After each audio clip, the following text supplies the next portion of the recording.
परमं यो महत्तेज परमं यो महत्तपः परमं यो महद्ब्रह्ಮ परमं ಯಃ ಪರಾಯಣಂ.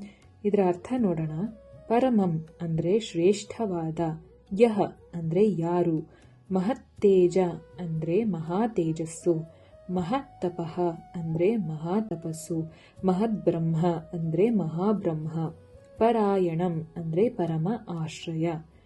ಇದನ್ನ ಲೈನ್ ಬೈ ಲೈನ್ ನೋಡೋಣ. ಪರಮಂ ಯೋ ಮಹತ್ತೇಜ ಅಂದ್ರೆ ಯಾರು ಪರಮ ತೇಜಸ್ಸುಳ್ಳವರು. ಪರಮಂ ಯೋ ಮಹತ್ತಪಃ ಅಂದ್ರೆ ಪರಮ ತಪಸ್ಸಿನ ಸ್ವರೂಪ ಯಾರು.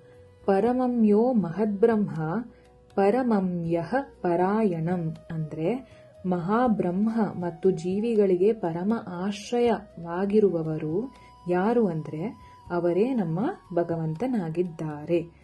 ಈ ಒಂದು ಶ್ಲೋಕ ಯಾಕೆ ಹೇಳ್ತಾರೆ ಅಂದ್ರೆ, ಯುಧಿಷ್ಠಿರರು ಕೇಳ್ತಾರೆ, ಕಿಂ ವಾಪ್ಯೇಕಂ ಪರಾಯಣಂ ಅಂದ್ರೆ ಯಾರು ಈ ಜಗತ್ತಿನ ಶ್ರೇಷ್ಠ ಆಶ್ರಯ ಅಂತ. ಆ ಒಂದು ಪ್ರಶ್ನೆಗೆ ಉತ್ತರವಾಗಿ ಈ ಶ್ಲೋಕ ಹೇಳ್ತಾರೆ. ಸೊ ಇನ್ನೊಮ್ಮೆ ನೋಡೋಣ. ಪರಮಂ ಯೋ ಮಹತ್ತೇಜ ಪರಮಂ ಯೋ ಮಹತ್ತಪಃ ಪರಮಂ ಯೋ ಮಹದ್ಬ್ರಹ್ಮ ಪರಮಂ ಯಃ ಪರಾಯಣಂ.